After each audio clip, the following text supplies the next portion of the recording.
নমস্কার। গত 12ই জানুয়ারি স্বামী বিবেকানন্দের 164তম জন্মদিবস ছিল।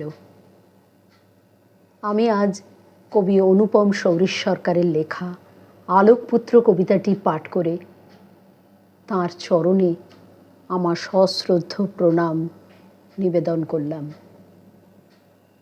আলোকপুত্র।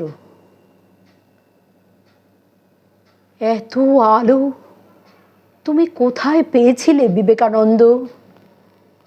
যে আলোর দেখা পেতে ব্যাকুল হয়েছিলেন স্বয়ং রামকৃষ্ণদেব।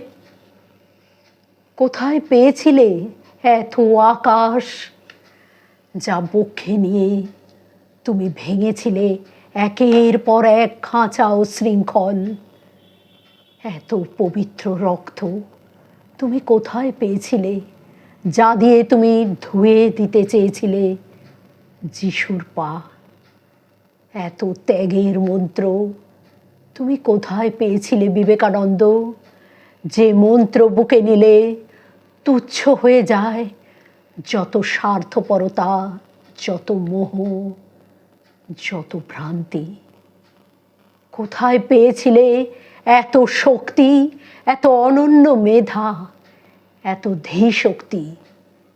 এত আগুন তুমি কোথায় পেয়েছিলে, যা দিয়ে পোড়াতে চেয়েছিলে ধনীর লোভ, ধনভাণ্ড, শোষণের চক্র? আর যে আগুন জেলে জেলে চামারের ঘুম ভাঙিয়ে পথ দেখাতে চেয়েছিলে নতুন ভারতকে, মানুষ, পশু, প্রকৃতির জন্য এত দরদ কোথায় পেয়েছিলে বিবেকানন্দ?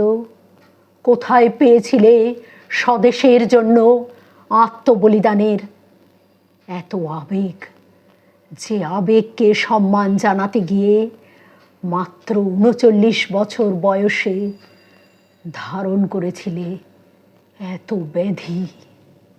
বিবেককে বুকে ধরার আনন্দ তুমি রেখে গেছো আগামী পৃথিবীর জন্য, হয়তো অনন্তকালের পাথেয় করে।